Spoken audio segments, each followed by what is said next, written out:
도움이 되는 정보 트렌드 라디오 웅빠입니다. 날씨가 벌써 겨울이 돼가고 있습니다. 벌써 여러분과 함께한 지 5년째가 되는 겨울인데요. 그만큼 2014년이 가까워지고 있다는 소리입니다. 오늘은 이에 맞춰 2014년 바뀌는 노인 혜택과 기초연금 변경 내용 종합편을 만들어서 말씀드리고자 합니다. 유튜브 알고리즘상 하나하나 눌러서 찾기에는 어렵잖아요. 그래서 한꺼번에 정리를 해봤습니다. 일단 영상 순서는 이렇습니다. 맨 처음에는 내년도 노인 예산과 관련해서 바뀌는 2014년 노인 혜택 8가지 먼저 말씀드릴 거고요. 그 다음은 기초수급 선정 시 자동차 기준이 완화된다는 소식이 있습니다. 아무래도 자동차 기준이 완화가 되면 훨씬 더 많은 어르신들이 기초수급을 받을 수 있기 때문에 한번 보시면 좋을 듯 하고요. 다음은 기초연금 선정 기준 변경 관련 소식이 있습니다. 그 다음 내용으로는 2014년에는 은행에 현금 예금이 있으면, 특히나 많이 있으면 기초연금이 갑자기 중단될 수 있는데요. 이 부분 심층조사를 한번 해봤고요. 그 다음은 2014년 기초연금 받으면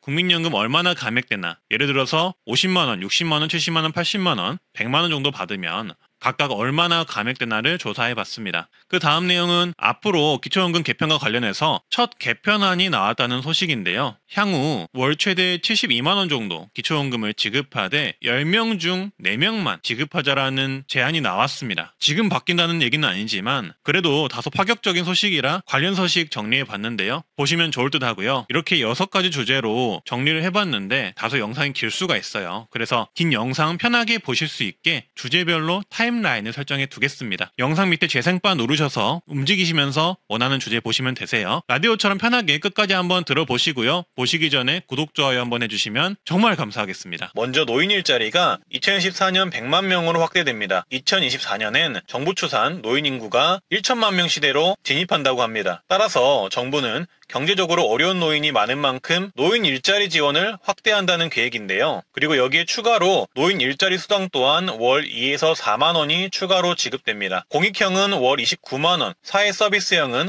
월 64만 4천 원으로 인상돼서 지급이 될 예정이라고 합니다. 그리고 기초연금도 확대 인상이 되어서 기초연금을 받는 어르신이 노인 일자리까지 하신다면 월 62만 원에서 97만 원 수입을 가져가실 거라고 기획재정부는 예상한다고 합니다. 다음은 기초연금 월 수급액이 확대된다는 소식인데요.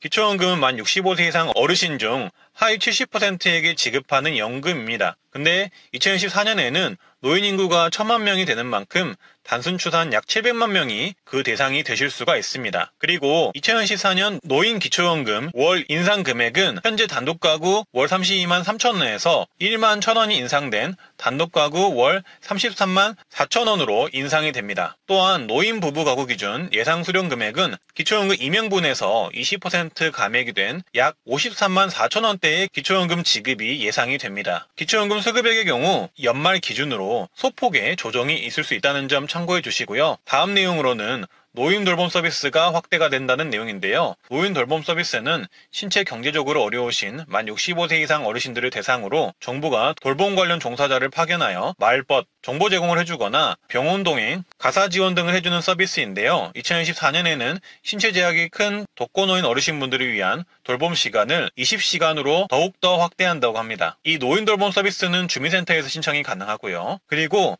기초연금 선정 기준 변경도 검토가 된다고 합니다. 그동안 기초연금은 역차별 논란이 있었는데요. 기초연금은 하위 70% 노인을 선정해 매월 지급하는 연금인데 이 선정 기준 중 지역별로 재산공제액이 다르다는 부분 때문에 역차별이 생긴다는 논란이 있었습니다. 더 자세히 말하자면 집값이 같더라도 중소도시에 거주한다는 이유 때문에 기초연금에 탈락하는 사례가 많았다는 것인데요. 따라서 정부는 2014년부터 이 부분을 바로잡기 위해 이 재산공제액 기준을 현실화하는 방안을 추진한다고 합니다. 조달청에 따르면 보건복지부는 기초연금 2014년도 대상자 선정 기준 연구 용역을 발주했다고 하는데요. 이 뜻은 2014년부터 하위 70%를 나눌 수 있는 선정 기준액을 새롭게 산정하고 기초연금 선정 기준이 변경이 될 수 있다는 취지로 해석이 됩니다. 그래서 좀 더 자세히 설명해 보도록 하겠습니다. 보건복지부는 매년 주택비용과 물가상승률을 반영한 기초연금 선정 기준액을 결정을 하는데요. 2013년 기초연금 선정 기준액은 단독가구 202만원, 부부가구 323만 7천원입니다.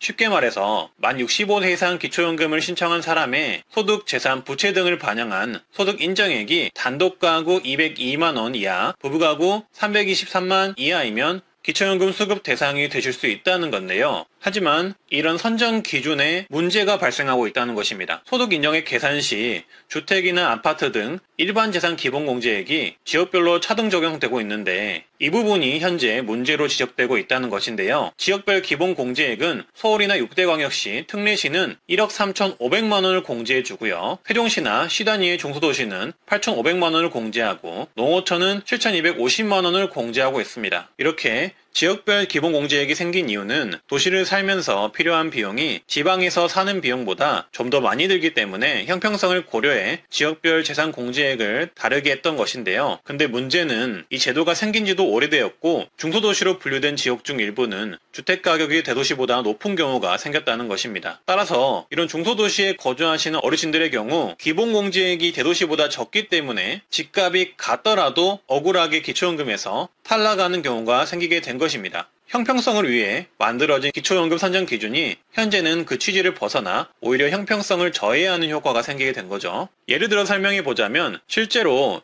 인구 90만 명의 성남시의 평균 주택 매매가는 3.3제곱미터당 3,955만 원으로 광주 1,080만 원, 인천광역시 1,499만 원, 부산광역시 1,454만 원보다 훨씬 더 높았고요. 서울 강북구 2,520만 원보다 높았습니다. 성남시의 주택 매매가가 다른 광역시들보다 훨씬 더 높은데도 기초연금 선정할 때 기본공제액이 대도시보다 더 적다는 문제점이 발생하고 있는 거죠. 만약 공시가격 7억 원 아파트를 소유하고 있는 단독가구의 어르신이라면 서울과 대도시에 거주를 한다면 집값 7억 원에서 기본공제 1억 3,500만 원을 받아서 5억 6,500만 원으로 산정이 되고 여기에 연소득 환산율 4%를 곱하면 2,260만 원이 됩니다. 그리고 여기에 월소득 환산율에 의해서 12개월로 나누면 월소득 인정액이 약 188만 원이 되는데요. 이런 경우 서울 사신다면, 대도시에 사신다면 기초연금 수급 대상이 됩니다. 하지만 성남시에 거주하고 계시거나 중소도시에 거주하고 계신데 집값이 7억 원인 어르신이라면 7억 원에서 8,500만 원 기본공제를 받아서 여기에 연소득 환산율 4% 그리고 월소득 환산을 계산한다면 월소득 인정액은 205만 원으로 기초연금 수급 대상에서 제외가 될 수 있습니다. 한마디로 이렇게 중소도시에 산다는 이유만으로 역차별이 발생하게 되는 거죠. 따라서 보건복지부는 지역 간의 형평성을 고려해 현재의 소득 환산 방식의 적절성을 따져서 제도 개선을 추진한다고 하는데요. 비슷한 사례로 수급자 선정을 할 때 재산공제의 경우도 올해 변경이 되었는데 서울, 경기, 광역시, 세종시, 창원 그 외 지역으로 기존과 다르게 세분화가 되었다고 합니다. 따라서 기초연금도 이런 방식을 고려해서 좀 더 형평성 있는 기준으로 변경이 될 것으로 예상이 되고요. 추가로 2015년 이후 바꾸지 않았던 기본공제액을 상향하는 방안도 검토한다고 합니다. 그리고 다음은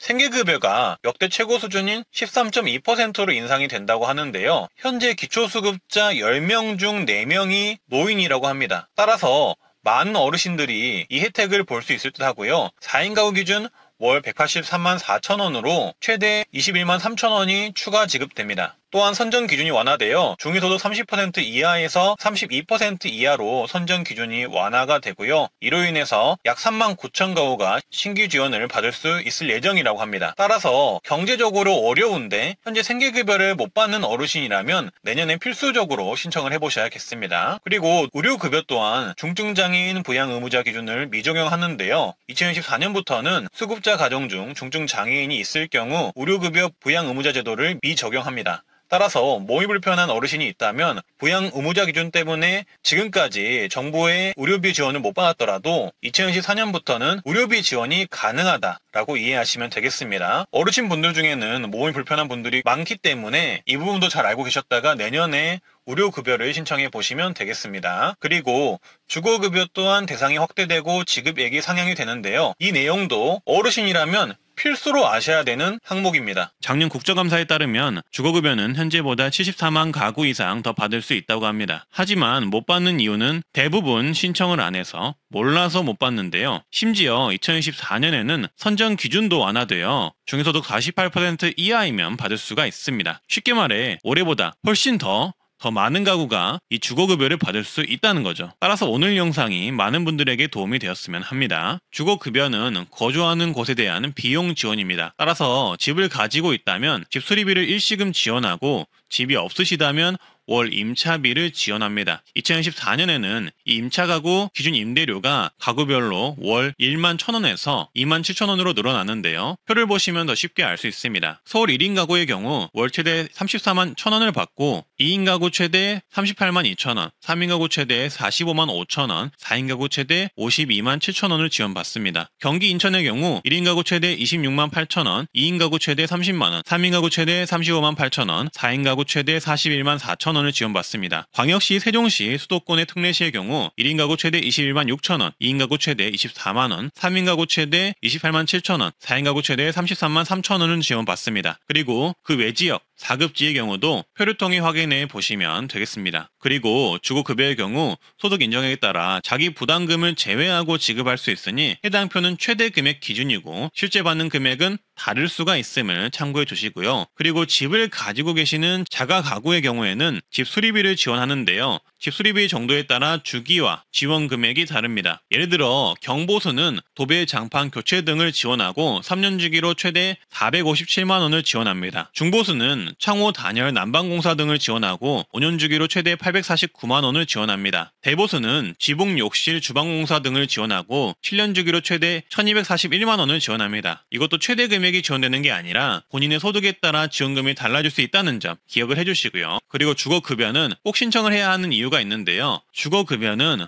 부양의무자 기준 원칙을 적용하지 않으며 근로 능력도 보지 않습니다. 이 말은 내 소득과 재산이 적다면 부모나 자녀의 재산과 관계없이 받을 수 있다는 이야기가 됩니다. 따라서 정말 많은 분들이 신청이 가능함에도 불구하고 나는 대상이 아닐 거야 하며 먼저 포기해서 아직도 신청을 안 하신 분들이 많다는 이야기가 됩니다. 그런 분들이 약 70만 가구가 넘는다고 하니 영상을 보신다면 꼭 한번 신청을 해보시라고 말씀드리고 싶고요. 현재 경제적으로 어려운 어르신들이 계시다면 고민하지 마시고 이 기초수급, 의료, 주거급여 등을 꼭 한 번 정도는 신청을 먼저 해보시는 것을 추천드립니다. 다음은 버스비 지원입니다. 이건 전 국민이 해당되는데요. 2024년 7월부터는 대중교통을 이용하면 20% 마일리지를 적립해주는 알뜰교통카드가 없어지고 K패스 제도를 도입합니다. 사용률이 저조했던 어르신들이 이 교통비 지원 제도를 이용할 수 있게 복잡한 조건 및 이동거리 요건 등을 폐지하고 조금 더 이용하기 쉽게 개편했다고 하는데요. 따라서 K패스 카드를 쓰면 대중교통비에 20% 할인을 받을 수 있고요. 저소득층은 무려 53%까지 할인해 준다고 합니다. 따라서 어르신분들은 이 제도를 꼭 이용을 하셔야 하고요. 특히나 저소득층 분들 중에 어르신분들이 많기 때문에 이 53% 할인받는 K패스 내년에는 꼭 사용해 보시면 어르신분들에게 도움이 될 듯 합니다. 2024년 내년부터는 자동차가 있더라도 기초수급이나 주거급여 등을 받을 수 있을 전망입니다. 내년부터 보건복지부에서 기초수급 선정 시 자동차에 대한 기준을 대폭 완화하겠다고 발표했기 때문인데요. 예를 들어서 말씀드릴게요. 경기도에 거주 중인 51세 J씨는 아내와 자녀 2명과 살고 있는 4인 가족입니다. J씨는 한 달 190만원 수입이 있지만 4인이 살기에는 생활비가 부족한 상황입니다. 그래서 생계급여를 신청했는데 가지고 있는 중형 자동차 2018년식 SM5 때문에 차량가액 1,000만 원이 100% 월소득으로 잡혀 생계급여에 탈락했습니다. 하지만 내년부터는 J씨는 생업용 자동차 기준 완화로 약 50만원의 생계급여를 받을 수 있게 되었다고 합니다. 이처럼 내년에는 기초수급 선정 시 자동차 기준이 대폭 완화가 되는데요. 다인 다자녀 수급 가구에는 1600cc 미만 승용차에만 적용하던 일반 재산 환산율을 2500cc 미만 자동차까지 완화하여 적용한다고 합니다. 그리고 현재 재산가액 50%를 산정하는 생업용 자동차 기준은 앞으로는 재산가액 산정에서 제외하고 기준을 2000cc 이하로 완화합니다.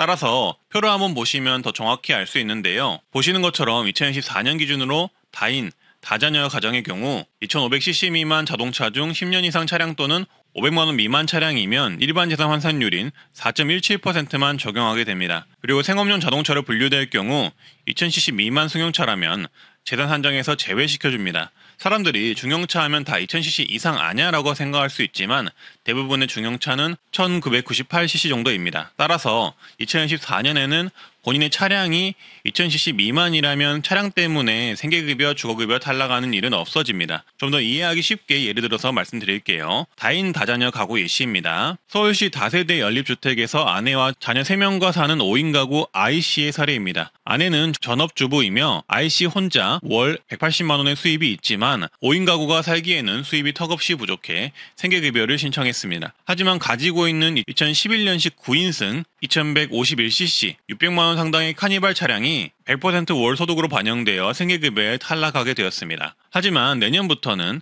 자동차 기준이 완화되어 IC는 생계급여 수급이 가능하게 되었고요. 생계급여를 63만 원을 받을 뿐만 아니라 의료급여, 주거급여, 교육급여까지 수급하게 되었습니다. 다음은 생업용 차량 예시입니다. 경기도에 사는 51세 J씨는 아내와 자녀 2명과 사는 4인 가족입니다. J씨는 공사장을 돌며 190만 원 정도 수입을 벌지만 기름값 등을 빼고 나면 생활비가 턱없이 부족한 상황입니다. 하지만 J씨가 소유하고 있는 2018년식 SM5 1998cc 1000만원 정도 되는 차량 때문에 차량가액이 100% 월소득으로 환산되어 소득 인정액이 1133만원으로 잡혀 2023년에는 생계급여를 못 받았습니다. 하지만 2024년부터 생업용 자동차의 경우 2000cc 미만 자동차까지 재산 산정에서 100% 제외를 해줍니다. 따라서 내년부터는 J씨의 가구 소득 인정액이 1134만원에서 133만원으로 감소하여 생계급여 50만원을 수급할 수 있게 됩니다. 여기에 추가로 의료급여, 주거급여,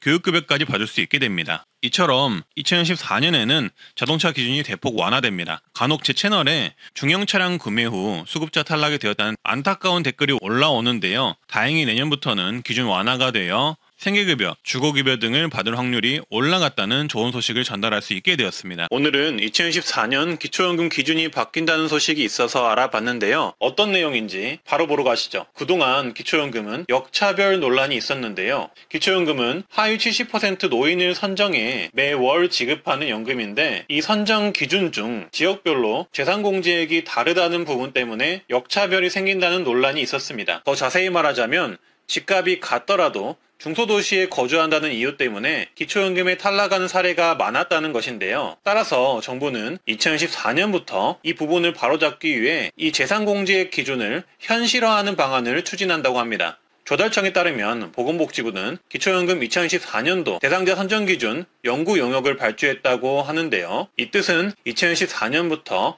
하위 70%를 나눌 수 있는 선정 기준액을 새롭게 산정하고 기초연금 선정 기준이 변경이 될 수 있다는 취지로 해석이 됩니다. 그래서 좀 더 자세히 설명해 보도록 하겠습니다. 보건복지부는 매년 주택비용과 물가상승률을 반영한 기초연금 선정 기준액을 결정을 하는데요. 2013년 기초연금 선정 기준액은 단독가구 202만원, 부부가구 323만 7천원입니다. 쉽게 말해서 만 65세 이상 기초연금을 신청한 사람의 소득, 재산, 부채 등을 반영한 소득 인정액이 단독가구 202만원 이하, 부부가구 323만 이하이면 기초연금 수급 대상이 되실 수 있다는 건데요. 하지만 이런 선정 기준에 문제가 발생하고 있다는 것입니다. 소득 인정액 계산 시 주택이나 아파트 등 일반 재산 기본공제액이 지역별로 차등 적용되고 있는데 이 부분이 현재 문제로 지적되고 있다는 것인데요. 지역별 기본공제액은 서울이나 6대 광역시, 특례시는 1억 3,500만 원을 공제해 주고요. 세종시나 시 단위의 중소도시는 8,500만 원을 공제하고 농어촌은 7,250만 원을 공제하고 있습니다. 이렇게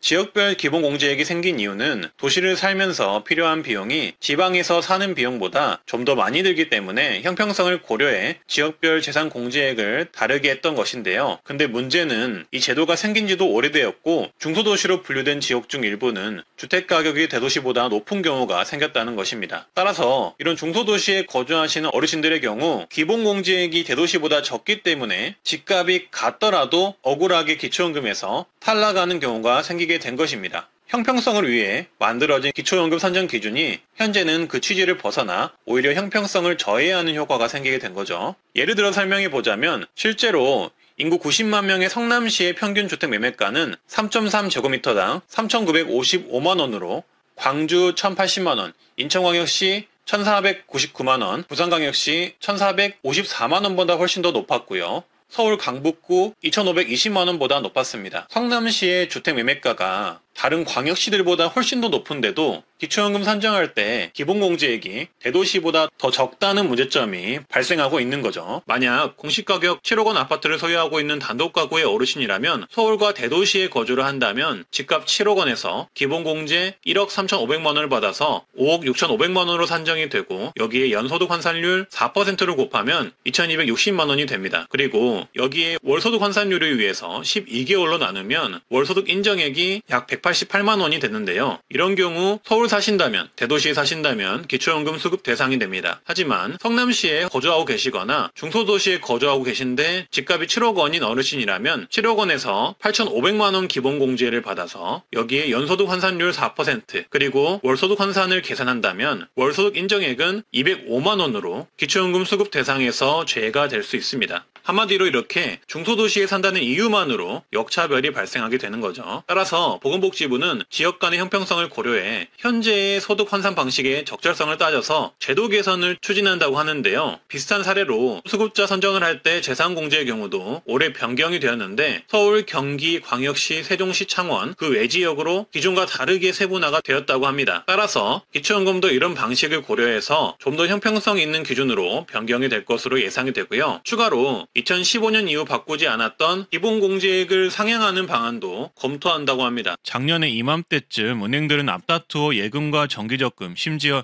입출금 통장의 금리를 올리기 시작했고 무려 6에서 7%의 금리를 주는 은행들도 있었습니다. 따라서 많은 분들이 은행에 돈을 맡겨 놓으셨을 텐데요. 근데 저는 작년부터 기초연금을 받으시는 분들이 오히려 이 상황이 독이 될 수가 있다고 말씀드렸었습니다. 부동산을 처분하여 은행 예금으로 많이 보유할 경우 기초연금이 중단될 수 있다고 말씀드렸었고요. 은행 예금 및 고금리 이자 금액으로 인한 기초연금 중단이 발생할 수 있다고 말씀드렸었는데요. 이제 벌써 1년이 지났고 많은 분들이 은행 예금에 관한 이자를 받기 시작하는 시기가 되었습니다. 따라서 오늘은 기초연금을 받으려면 은행 예금 현금 얼마까지 받을 수 있는지 그리고 은행 예금 현금뿐만 아니라 은행 이자를 받을 경우 기초연금에는 어떤 악영향을 주는지 정리를 해봤는데요. 보시고 자신의 재산 상황에 대입하여 비교해보시면 좋을 듯 합니다. 좋아요, 구독해주시고 바로 보러 가시죠. 2013년 기초연금 선정 기준액이 되는 소득 인정액은 단독가구 202만원 이하, 부부가구 323만원 이하입니다. 여기서 소득 인정액은 소득을 평가하는 소득평가액과 내 재산을 소득으로 환산한 재산소득 환산액을 더하여 만들어지는데요. 따라서 단독가구 노인의 소득 인정액이 202만원 이하라면 기초연금 대상자가 되실 수 있습니다. 참고로 기초연금은 내 소득 인정액에 따라 차등 지급되기에 단독가구 수령액인 최대 32만 3천 원을 받으려면 내 소득 인정액이 약 169만원 이하여야 받을 수 있습니다. 기초연금에 반영되는 재산에는 일반 재산과 금융재산이 있는데요. 오늘 말씀드릴 금융재산에는 종류가 여러 가지가 있습니다. 먼저 수시로 입출금이 가능한 예금인 수시입출금 예금은 3개월 이내 평균 잔액을 반영을 합니다. 그리고 정기정금, 정기예금 등 저축성 예금은 잔액 또는 총 납입액을 조사합니다. 채권, 어음, 수표 등은 액면가를 반영하고요. 주식, 수익증권, 출자금은 최종 시세가액을 반영합니다. 연금 저축의 경우 정기지급 금액과 최종 잔액을 반영하고요. 연금 보험의 경우 해약 환급금 또는 정기지급 금액을 금융재산에 반영합니다. 보험의 경우 해약 환급금 또는 최근 1년 이내 지급된 보험금이 금융재산에 포함됩니다. 이처럼 금융재산은 다양한 종류가 반영이 되며 금융재산마다 반영 기준이 각각 다릅니다. 다음은 이런 금융재산들을 소득 인정액으로 계산하는 방법을 알려드릴 텐데요. 특징이 있다면 앞서 말씀드린 금융재산들을 다 포함하되 부채가 있는 경우 부채도 감액을 해줍니다. 따라서 금융재산 관련 소득 인정액 계산식은 이렇습니다. 내 금융재산에서 부채를 빼주고요. 여기에 마이너스 2천만 원까지 기본 공제를 해준 금액에서 4%를 곱해줍니다. 거기에 내 재산을 월소득으로 환산해야 하기에 나누기 12개월을 해주면 내 금융재산 관련 월소득 인정액이 계산이 됩니다. 만약 내 금융재산에서 부채를 빼고 기본공제 2천만 원을 감액했을 때 남은 금액이 0원 또는 그 이하라면 금융재산도 0원으로 반영이 됩니다. 따라서 이 계산식을 통해 월소득 인정액을 계산해 보면 은행 예금이 만약 1억 원 정도 있는 경우 1억 마이너스 2천만 원 기본공제에 4%를 곱해주고 12개월로 나누면 약 26만 원이 내 월 소득 인정액으로 잡히는 겁니다. 따라서 내가 아무 재산도 없고 금융재산만 1억이 있다면 내 월 소득 인정액은 26만 원이므로 단독가구 202만 원 기준에 훨씬 못 미치기에 기초연금 최대 32만 3천 원을 온전히 받을 수 있겠죠. 참고로 금융재산 5천만 원은 월 소득 인정액이 10만 원이 되고요. 금융재산 2억 원은 월 소득 인정액이 60만 원, 3억 원은 약 93만 원이 됩니다. 따라서 단순하게 계산하면 금융재산만 있는 경우 이렇게 3억 원까지 있어도 기초연금을 받는 것처럼 생각하실 수 있는데요. 하지만 절대 이게 다가 아닙니다. 여기서 꼭 체크를 해 보셔야 하는 사항이 있는데요.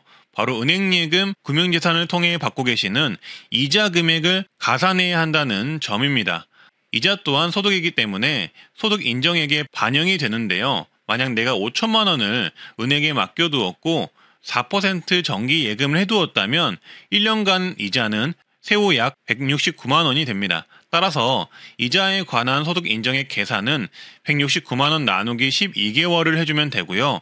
매월 4만 원까지 이자 금액을 공제를 해주기 때문에 4만 원을 빼주면 여기서 약 10만 원 정도가 매월 소득 인정액에 포함이 된다고 보시면 되겠습니다. 따라서 5천만 원을 은행에 가지고 있다면 금융재산 소득 인정액과 이자 관련 소득 인정액을 합산해서 내 소득 인정액을 계산을 해 주어야 합니다. 그래서 5천만 원 1억, 2억, 3억 원이 은행에 예치되어 있는 분들을 기준으로 4% 이자 소득이 있는 분들의 소득 인정액을 계산을 해보면 이런데요. 5천만 원이 있으면 금융재산 소득 인정액은 10만 원, 이자 소득 인정액은 약 10만 원, 총 20만 원이 월 소득 인정액이 되겠고요. 1억 원이 있으면 금융재산 26만 원, 이자 소득 인정액 약 24만 원에서 총 50만 원이 월 소득 인정액이 되겠습니다. 그리고 2억 원이 있다면 60만 원 플러스 약 52만 원에서 112만 원이 되겠습니다. 3억 원이 있다면 약 93.3만 원 플러스 약 80.6만 원 이렇게 해서 약 174만 원이 소득 인정액이 되겠습니다. 따라서 만약 금융재산만 있다면 3억 원이 있더라도 기초연금을 받을 수 있게 됩니다. 하지만 이렇게 금융재산만 있는 경우는 거의 없겠죠. 보통은 여기에 본인의 일반 재산과 현재 소득까지 합쳐지기 때문에 일반 재산도 있고 소득도 있고 금융재산이 3억이 있다면 기초연금은 받기 힘들다고 보시면 되겠습니다. 그리고 정말 3억 원의 금융재산만 있는 경우라도 소득 인정액이 174만 원이라서 기초연금은 감액되어 약 28만 원만 지급될 수 있다는 점 참고해 주시길 바라겠습니다. 그리고 이자 소득의 반영 시기가 궁금하실 수 있는데요. 이자 소득은 이자를 받은 달이 속한 해의 다음해 4월 정기조사 때 반영이 됩니다. 만약 올해 10월 이자를 받았다면 내년 4월 조사 때 반영이 되겠죠. 그래서 작년에 고금리 시기 때 이 예금을 가입하신 분들의 경우 이 부분을 정말 유의하셔야겠습니다. 2014년 국민연금 연계감액 기준 금액을 말씀드리겠습니다. 2014년에는 기초연금 34만 4천 원을 받을 수 있다고 말씀드렸잖아요. 여기에 국민연금을 기초연금의 150% 이상 받으시면 감액이 될 수가 있습니다. 따라서 2014년 국민연금을 50만 1,000원을 초과해서 받으면 최대 50%인 16만 7천 원까지 감액될 수가 있습니다. 그리고 여기서 주의할 점은 국민연금 또한 물가 상승률에 의해서 인상이 되는데요. 내년에는 3.3%가 인상될 예정입니다. 따라서 올해 기초연금이 감액되지 않았더라도 내년에는 국민연금 연계 감액이 되시는 분들이 있을 수도 있다는 점 참고를 해주시고요. 지금 국민연금 수령을 앞둔 분들의 경우 이렇게 국민연금이 물가 상승률에 의해서 오른다는 점 참고하셔서 수령을 결정하시면 좋을 듯 합니다. 그리고 다음은 2014년 내 국민연금 연계감액이 얼마나 될까 이 부분에 대해서 설명을 드릴 텐데요. 국민연금 연계감액 금액대별로 나눠서 말씀드리겠습니다. 대략적인 자료이기 때문에 연계감액은 대상자의 조건, 가입기간, 가입시기, 납입금액에 따라서 모두 다를 수 있다는 점 참고하시면서 보시면 좋겠습니다. 이게 2014년 국민연금 연계감액 기준표입니다. 말씀드렸듯 예상자료로 참고만 해주시고요. 일단 국민연금을 월 50만 원 받는다면 기초연금 감액 대상은 아닙니다. 그리고 국민연금 60만 원이면 기초연금 감액 금액이 약 5만 원, 70만 원이면 기초연금이 약 6만 5천 원 감액, 80만 원이면 기초연금이 약 7만 5천 원 감액, 90만 원이면 기초연금이 약 9만 원 감액, 국민연금을 월 100만 원 받는다면 기초연금이 약 9만 7천 원 정도가 감액된다고 예상을 해볼 수 있습니다. 그래서 이렇게 된다면 국민연금을 많이 받는다고 해서 무조건 이득은 아닐 수가 있다는 점을 알 수가 있을 텐데요. 그러면 이쯤 되면 국민연금을 먼저 받는 게 좋을지 아니면 연기하는 게 좋을지 고민이 많이 되실 겁니다. 그래서 지금부터는 국민연금을 조기 수령하는 게 좋을지 국민연금 수령을 연기하는 게 좋을지 결정하실 때 도움될 만한 내용을 말씀드릴 텐데요. 무엇을 조심해야 할지, 어떤 내용을 고려해야 하는지 내용을 정리해서 말씀드리겠습니다. 먼저 국민연금을 많이 받으면 기초연금에 감액되거나 탈락될 수 있다는 것을 유의하셔야 합니다. 국민연금의 경우 기본공제 없이 소득 인정액에 그대로 반영이 됩니다. 즉 다른 소득들에 비해 내 소득으로 잡히는 비율이 높다는 거죠. 근로소득과 비교해보면 근로소득은 기본공제 108만 원에 추가공제 30%까지 적용을 해줘서 소득을 비교적 많이 공제받습니다. 임대사업자 소득 또한 단순경비율 42.6%를 공제를 받는다면 국민연금보다 소득을 많이 공제받게 되는 셈이죠. 따라서 국민연금은 다른 소득들에 비해서 반영되는 비율이 높아서 국민연금을 많이 받으시면 기초연금이 많이 감액되거나 기초연금에 탈락되실 수 있다는 점을 참고해 주시고요. 이 부분 고려하셔서 국민연금을 더 많이 받고 기초연금이 감액되는 게 유리할지 아니면 기초연금을 더 받고 국민연금을 덜 받는 게 유리할지를 잘 고려해 보셔야 합니다. 두 번째, 국민연금을 많이 받으시면 건강보험료를 내셔야 할 수 있습니다. 왜냐하면 지난해 9월부터 건강보험료 피부양자 인정 기준을 연간 소득 3,400만 원 이하에서 2천만 원 이하로 낮췄기 때문입니다. 그동안 어르신들은 연금을 받더라도 고액이 아니라면 건강보험료를 자녀 앞으로 해놓을 수 있었기 때문에 건보료를 안 냈는데요. 하지만 이제는 건강보험료 피부양자 탈락자 기준인 연소득 2천만 원이 되시면 모두 개별적으로 건보료를 내야 한다는 것입니다. 따라서 국민연금이나 공무원연금 및 공적연금을 받으시는 분들도 연금소득 포함해서 연소득 2천만 원이 넘으면 건강보험료를 내야 한다는 말이 됩니다. 월소득으로 따지면 약 166만 7천 원이 넘으면 그 대상이 되실 가능성이 높고요. 여기에 더하여 건강보험료는 재산과 고가의 차량 유무도 확인하여 적용하기 때문에 경우에 따라서는 월 수십만 원의 건강보험료를 내실 수도 있습니다. 따라서 국민연금을 결정하실 때 건강보험료를 내야 할 위험성도 있다는 점을 고려하셔서 결정하시면 좋을 듯 합니다. 그리고 이런 건강보험료 때문에 조기 수령을 결정하시거나 아니면 연기연금을 포기하시는 분들도 요새 있다고 하니 참고를 하시면 좋겠습니다. 그리고 국민연금을 많이 받으면 기초연금의 50%까지 감액이 되실 수가 있습니다. 앞서 말씀드렸듯 국민연금 수령액이 월 50만 1,000원을 초과하면 그 금액에 따라 2024년 기준 기초연금이 16만 7천 원이 감액되실 수 있는데요. 따라서 국민연금 수령을 연기하신다면 기초연금이 얼마나 감액되는지 확인하는 게 좋습니다. 따라서 은퇴를 앞두셔서 국민연금 조기 수령, 연기연금을 고려하시는 분들께서는 국민연금 금액에 따라 기초연금 감액, 건강보험료 부과 등이 결정될 수 있다는 점을 감안하셔서 결정을 해보시고요. 관련 금액 계산을 잘 하셔서 나에게 가장 도움되는 방향으로 결정하시길 바라겠습니다. 현재 대한민국은 연금개혁에 대한 작고 큰 논의가 이어지고 있습니다. 표면적으로는 국민연금 개혁 방안이 가장 부각을 받고 있으나 알고 보면 기초연금 또한 다양한 개혁 방안이 나오고 있는데요. 2030년에는 기초연금이 46조 원 이상 예산이 필요하다는 통계가 나오는 만큼 이 부분에 대해 계속적으로 외면할 수는 없을 듯 합니다.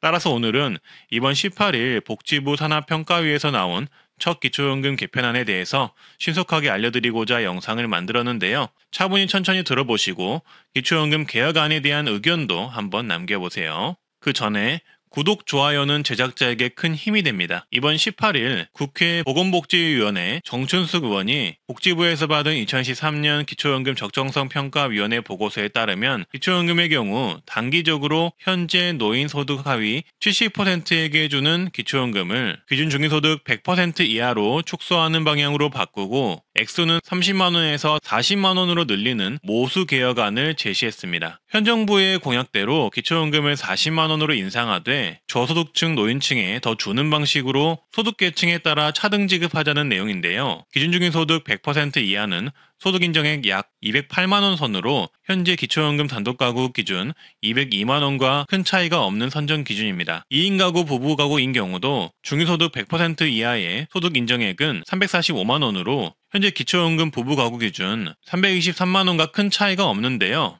중요한 내용은 이 단기적인 기준 개혁안보다 장기적인 기준의 변경안에 있습니다. 표를 보면서 비교해 보시죠. 현재 기초연금은 단독가구 월 32.3만원을 받고 있으며 내년에는 33.4만원이 예상됩니다. 소득인정액 기준은 1인 202만원 이하이며 지급 대상은 소득하위 70%가 기준인데요. 이번에 나온 개혁안 보고서는 지급금액 월 40만원으로 지급하되 기준 중위소득 100% 이하로 기준을 변경하고 수급 대상을 축소하는 방향으로 단기 방안을 제시했습니다. 여기서 주목해야 할 것은 수급 대상 축소겠죠. 그래서 앞으로 기초연금 받는 분들을 조금씩 축소해 나가자 이런 내용인데요. 그래서 장기안을 보면 월 62만 4천원에서 72만 8천원을 지급하되 기준 중위소득 50% 내외 최저소득 보장 형태로 가자는 겁니다. 쉽게 말해 기초연금을 장기적으로는 기초수급자 차상위 분들에게 지급하게 하고 대신 더 많이 주자는 겁니다. 수급 인원 같은 경우는 노인 10명 중 4명 정도가 받는 방향으로 줄이고 극심한 노인 빈곤을 해결하는 방향으로 개혁하자는 의견으로 보입니다.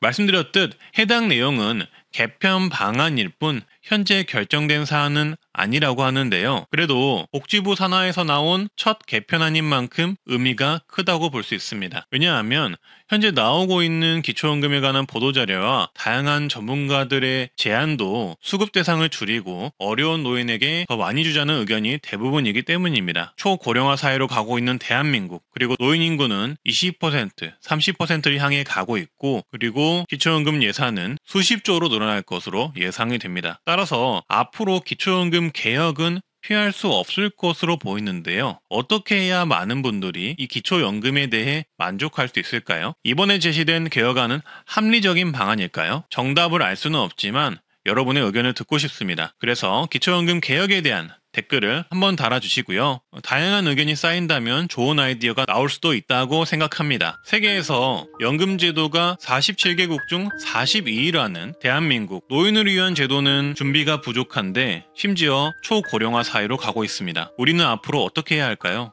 아무래도 이 어려운 시기를 해결할 만한 돌파구가 필요한 듯 합니다. 이상 기초연금 관련 소식 전한 트렌드 라디오 웅바였습니다. 오늘도 건강하고 행복하세요. 여러분 감사합니다. 구독, 좋아요 꼭 해주시고요.